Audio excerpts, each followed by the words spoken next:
Hi folks, and welcome to another edition of Government Matters. My name is Mike Dobbs. I'm Managing Editor for Reminder Publications. And it's my pleasure and privilege today to once again have the opportunity of speaking with our Congressman, Richard Neal. Thanks very much for coming in, sir. Glad to be with you, Mike. All right, I have a full agenda. I want to tell you, there's so much going on, and I've really wanted to have the opportunity to speak with you because you must be boggled sometimes. There is so much going on that is facing Congress right now. So we're taping this on January 26th, and I'm only mentioning that because we're now in this middle of this grace period for the government shutdown. We had a 3-day shutdown, correct? 3 days. That's right. And now the administration and Congress has to get in some sort of agreement because we have through February 8th. That's right. So let's talk a little bit about that first. And I think people get confused about why there is a government shutdown. What happens, what are the mechanics, so to speak, that create something like this? Because aren't we the leader of the free world, and aren't we the biggest economic power? And so why are we running out of money? Well, technically, it's not running out of money. It's that there has to be additional money appropriated. And the fact that starting on October 1st, when the fiscal year begins for the federal government, that we were not able to reach agreement on spending caps that actually have been put in place in 2010 over my objections. The opportunity for us from October 1st going forward really should have been to have had a budget in place, but short of that, we should be able to reach an agreement on parity in terms of domestic spending and military spending. We also want additional money for health centers, make sure that the CHIP program for children is fully financed, and to address the issue of the opiate crisis that's confronting the country. So the leverage here shifted back and forth as October rolled around for both sides, but the problem really is, in the end, that there are issues that are put in place that are guaranteed to excite the masses. And that's what happened in this instance because of President Trump's decision previously to remove the protections for what are known as the DACA people that are in the country. And these are usually children or young adults who are brought to America by their parents. And the president, by changing their status, has really set off another argument over the role of immigration in American life. And I think that this could have been amicably settled. But here's the downside of the argument. By the time we get to February, we're into the 5th month of the fiscal year without a budget. And it's these issues that are kind of thrown into the mainstream overnight. They're guaranteed, by the way, to generate an aggressive response by the other side. And the result is stalemate. What do you think is going to happen in the first week of February or well, the second week of February when all of this is going to come right back at you? Well, it's hard to say because as this program is taped, as you noted, the president has once again said conflicting things about where he'd like to go. He seems on one hand to recognize the dilemma, and that is that these young people really were brought here when they were, in some cases, babies. And the American people, myself included, we believe that there ought to be a method to regularize their status so that they're not worried about living in the shadows every single day.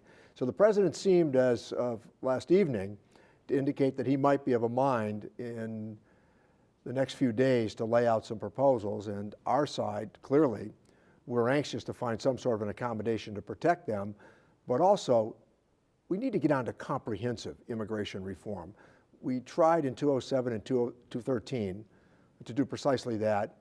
And in both instances, the House passed one version, the Senate passed another version, but you couldn't reconcile the differences. And there's some interesting things about this debate that are, I think, underreported. Example, more people have gone back to Mexico than have come to the United States. The issue really is for those who have come from Central America through Mexico, including Guatemala and places like that, who have used Mexico as the sort of turnpike to make their way to the United States. And the other part of it is the biggest problem is those who come on visa and don't go home. Now that's from, by the way, all over the world. They come, They indicate that they're here for a short holiday or a vacation, and they decide while they're here they like it, and they decide not to go back. And that is clearly one of the priorities that the administration has in trying to address that, and then couple that with the backlog of applications for citizenship, which now means that before you get a hearing, it could take up to 5 years. And part of that is the outgrowth of what happened on 9/11. Right. There's been a great deal more vetting about individuals who seek status here that, again, would regularize their joining the mainstream of American life. So I did see a video clip this morning when I was preparing for this interview of the president in Switzerland, where he's attending a conference, saying that they're going to solve the DACA problem. So let's just backtrack just a hair here. Within the last 2 weeks, there was that group of senators that presented what they considered to be a bipartisan solution. And I'm not sure if you were in favor of it or not, but nonetheless, they presented something that Democrats and Republicans had put their heads together and come up with something. And the president rejected it. Do you have a sense? He had two positions on it. Okay. Oh, that's true. That's true. He accepted it, then he rejected it. Right. So I'm not asking you to look in your crystal ball, but on the other hand, do you have an understanding based on what the Trump administration has said of what they're looking for? What do they hope Congress presents to them as this compromise? What the president's looking for is pretty elusive from day to day. And it seems as though he rolls out a position, he tweets out a position, he advances a position, and then the White House staff very quickly walks it back. So it looks or sounds to me as though it's the last person out the door who has a conversation with him who might convince him of the merits of a certain argument, only to later on have him rethink, readjust, or reset his position after the counselors around him ask him to revise the position. I mean, I think my own sense is that you could find some middle ground on this, and that the advances that we're going to make on this are going to be incremental. And the problem here is that the American people favor overwhelmingly the opportunity for these young people to normalize their status here, but they don't think you should shut the government down to do it. So how entrenched is the Democratic leadership about including a resolution to DACA in this next talk about the budget after February I think 8th? we want that. It's desirous. And I think if the president left their status alone, it would have been easier to find a path, again, to normalizing their status. But the problem is that when the other side says they're here illegally, that technically is true, but they've also been here for 20 plus years. And remember, they serve in the military. If you don't have a felony on your record, because the felony is a good way to get you deported for good reason. Right. And for the most part, they live normal lives. They pay taxes and they do what we expect them to do. I mean, one of the arguments about immigration that's been fascinating to me because of the work I do at the Ways and Means Committee is that it's actually illegal immigration that has considerably boosted the Social Security Trust Fund. Wow. Because a lot of immigrants that are here without documentation, if they use a phony Social Security number, they pay into Social Security, and because of their status, they are never going to be able to derive the benefit. So Wow. they give this $7 billion a year plus boost to the Social Security Trust Fund every single year. And I think that in a different time, Mike, we would have settled out these issues and there might have been some compromises. But I think that today, that outrage prevents us from having what I would consider to be earnest, sincere conversations with the goal being, let's get a solution. I was going to do this as the last segment, but you've given me a great segue here. So I'm going to do this now. We'll shift around stuff. All right, so you're talking about outrage on issues, and you've talked about basically these hot button topics that seem to be fueled by the 24-hour news cycle. Mm-hmm. And granted, you know, I'm just a guy in Springfield, okay, doing my reporting as I do. But I take a look at this stuff, and it's like true understanding gets completely overwhelmed and hijacked by sensationalism and by the social media anxieties that are caused. You know, all it takes is for one person in your Facebook feed to put up some sort of article from some sort of website about a hot button topic, and then everybody gets sidetracked to that.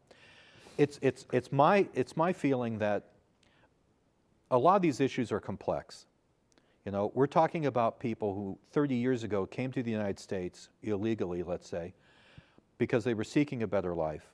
They were fleeing regimes in their own country that weren't very positive to live under. They were looking for a way of making a living.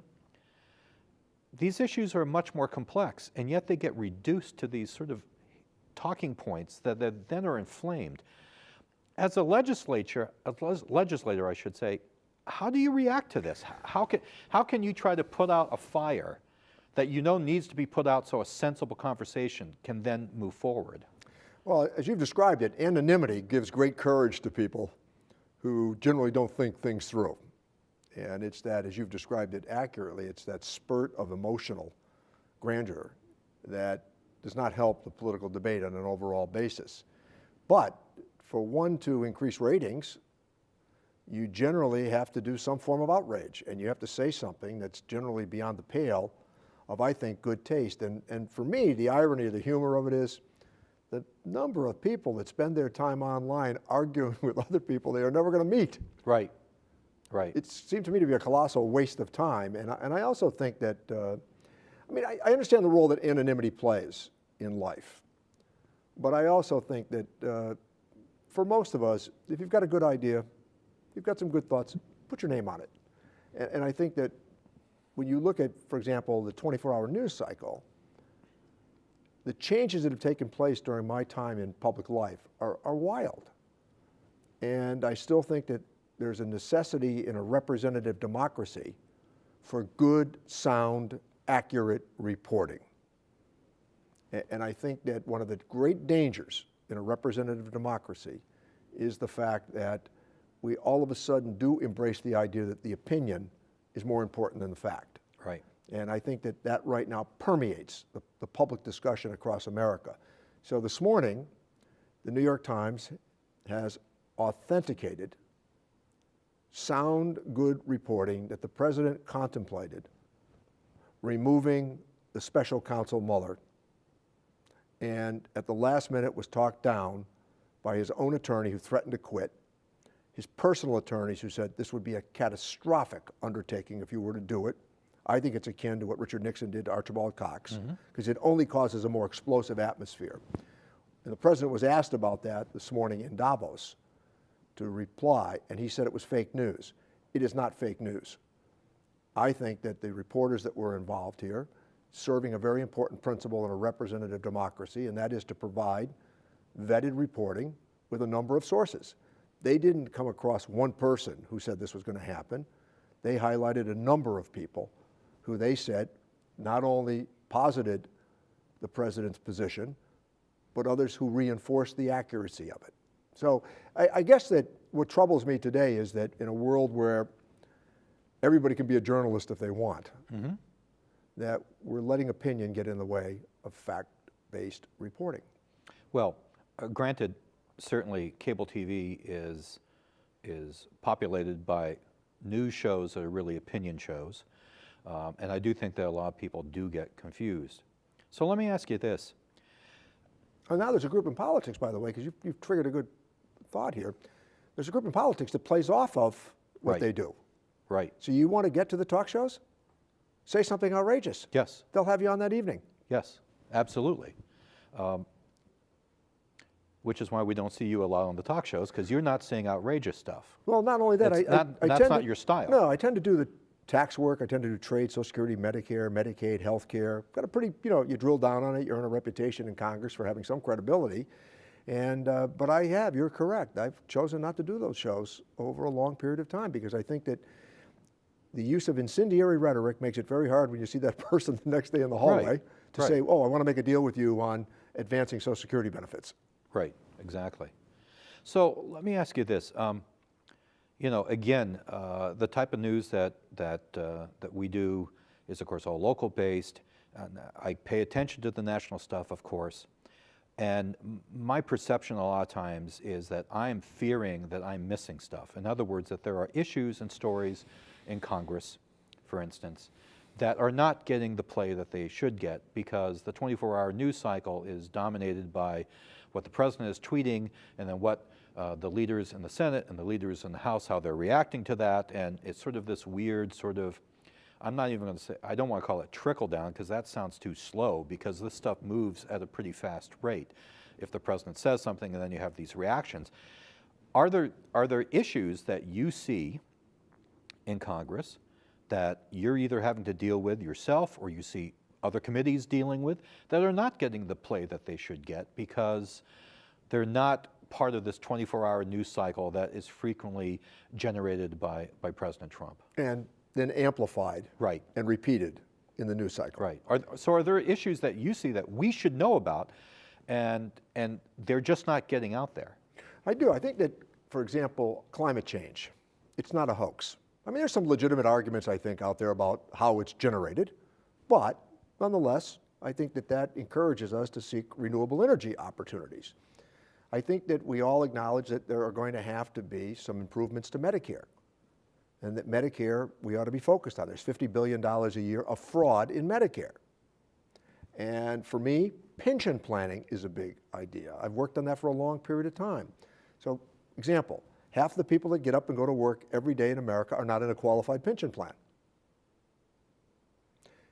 The idea that the average Social Security benefit is just short of $16,000 a year, means a little bit more than $300 a week, is going to be the sustaining force in retirement is mistaken. Right. So I've been working on the Central States labor issues. We've got a lot of Teamsters and other pensioners who are, I think, facing the possibility of some cutbacks in their retirement benefits, and I've worked on those issues.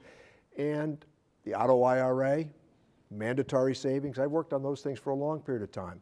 27 million Americans no longer pay alternative minimum tax because I convinced Joe Biden to make that the issue a few years ago. I think that the tax reform measure that came out of the House, I think it's heavily tilted toward people at the top. But we don't discuss those issues in detail because you almost now have to taunt the other side. Mm-hmm. And you have to react to the use of technology where the president is tweeting out information in the middle of the day that changes the news cycle. It's very hard to solve problems if you can't develop consensus in terms of describing what the very nature of the problem is, because that is fact-based. Right. And I think that those issues, you're right, I think you've described it accurately, and you have to do something outrageous, you have to have the clever quote, and part of the problem you have today is that, I can't say that about this president because he does tend to talk off the cuff, only to be corrected or to correct himself in a matter of hours. But previous presidents during my time, all the way back now to President Reagan, in a sense, virtually everything they say and do is poll tested. So the press on one hand, as I've described how important they are in a representative democracy, but the press on one hand, they will say, we want candor. And the problem with candor is it tends to embellish outrage.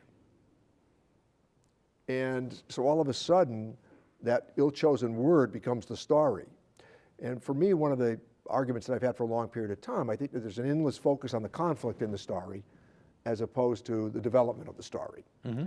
And I think that those are legitimate criticisms. And I also think that when I watch some of the cable news outlets, that it really is a very small slice of the American people that watch these shows. Yes.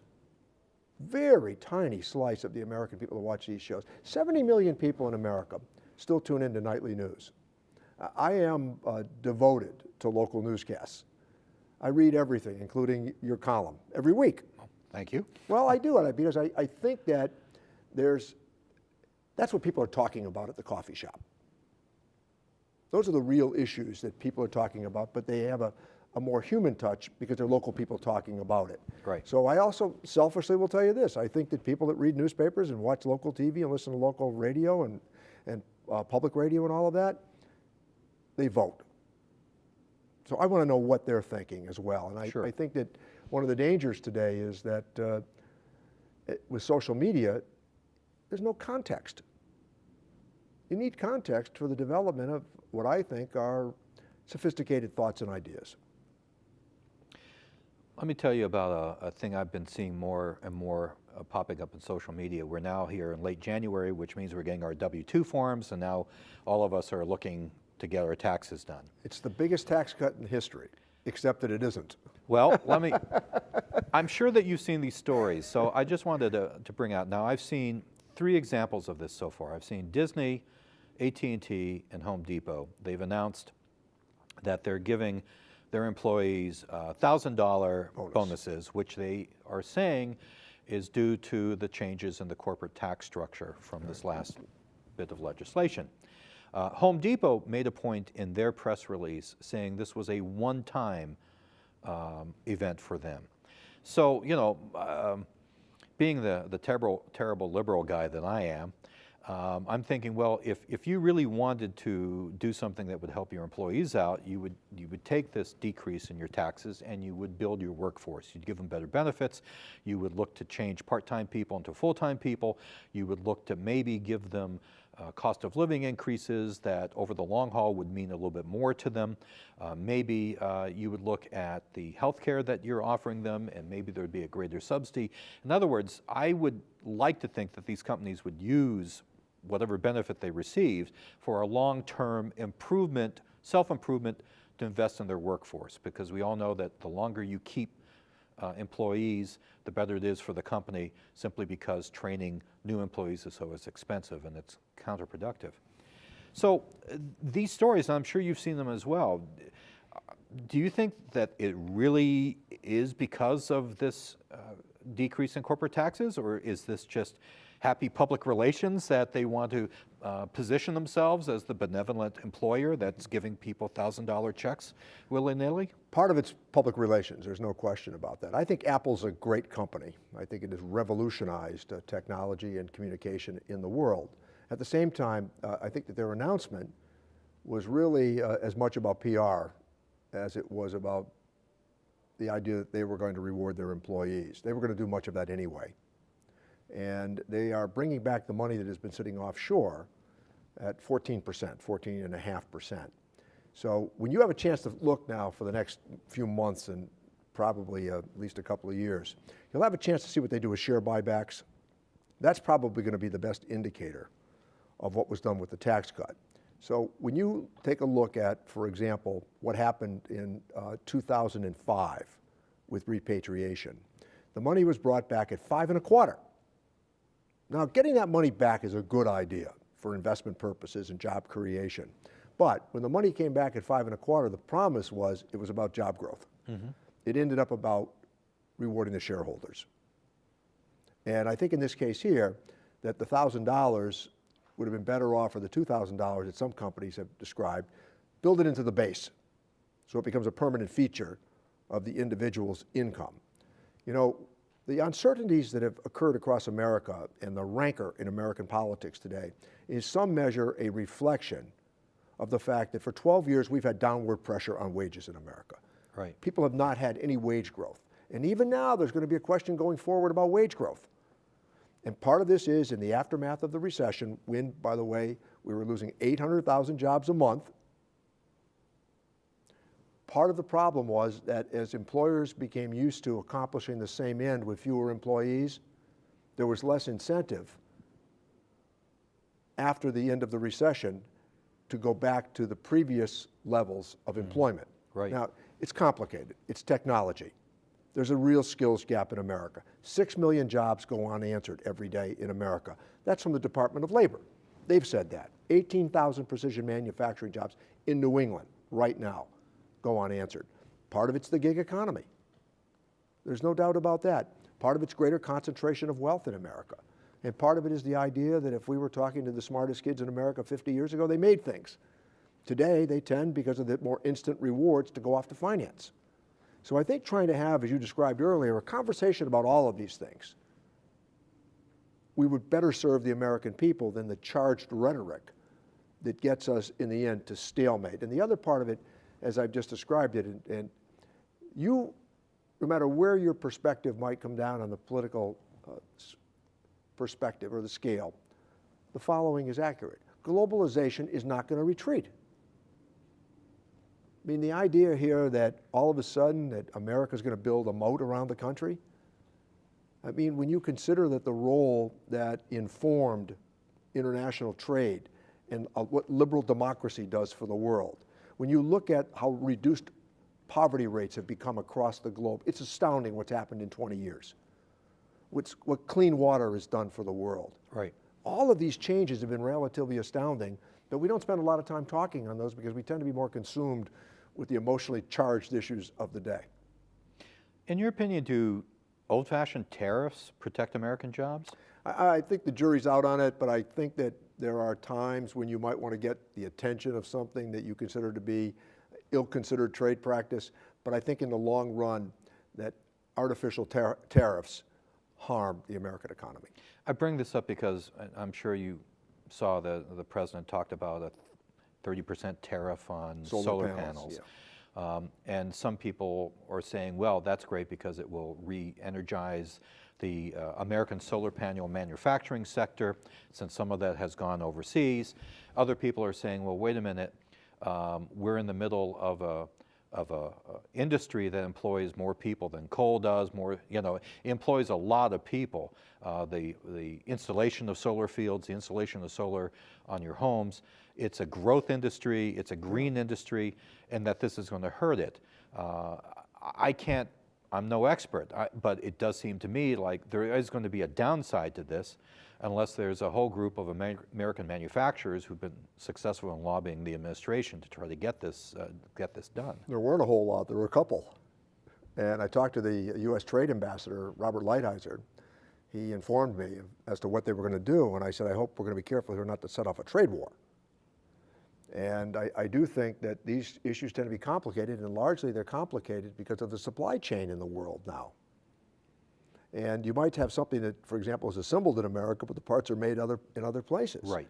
So trying to figure all of these things out is important because if you want to talk about the role that America plays, we need to be an export nation. You know, one of the changes for the two of us, given a little bit of gray in our hair, one of the biggest changes that has taken place in our lifetime has been that production can occur anywhere today in the world. But what doesn't rival America today is innovation. We still create great and vast wealth based upon the idea that our kids in America are still the smartest in the world. Problem we've had is that our products are then replicated someplace else a couple of years later for lower costs. And the American people have shown an appetite for seeking low-cost products. And I mean, I use the example of Apple. They employ thousands of people in America, but the phone is actually constructed in China, sometimes using American parts. So you have to be mindful of that. And that is pronounced in the automobile sector, that we will frequently say, and by the way, I look back at that vote that I cast to save the automobile industry. It looks pretty smart today in the rearview mirror because the automobile sector in America is back on its feet. And if we had let that go at the time, as Governor Romney wanted, if we had let that go, we would have lost the R&D that made us special in the world. So the American automobile sector, they're back on their feet. However, one of the challenges we have is that the supply chain takes us through some third world countries. Right. And that's part of the challenge. And you know, the whole principle of international economics and trade was based on specialization. Some countries would do things better, and part of it is lower wages in other countries. But those other countries then build a consumer class that purchases your goods. So today, in China, everybody's got a cell phone. Even though the phone that Apple makes, the genesis of it, the creativity of it, the genius of it, is back in California. Right. And so the world has grown much more interdependent. And I think these are sometimes difficult concepts because, again, everybody wants to streamline and dumb down these very complex kinds of ideas, and they're complex because even let's take a look here for a moment in Springfield. What's one of the events that, and I will say this, and I probably shouldn't since MGM is just behind that wall. I really think that having manufacturing on the scale of the Chinese railcar company back in Springfield is a very positive thing. It's a great thing. And especially if they fulfilled the opportunities of using precision manufacturing in the valley as suppliers for various parts and various processes, because then you have a true economic advantage that just having a factory here doesn't give you. It means that other places are benefiting. I mean, I really think that it may not be as sexy as a casino, for instance, but I think that it's bringing true middle-class jobs back to Springfield in a manufacturing sector that then could encourage smaller precision manufacturing. Right. I get excited about that stuff, so that's the I'm with you 1,000%. I mean, on the Westinghouse site, there were 7,000 people who once worked for Westinghouse.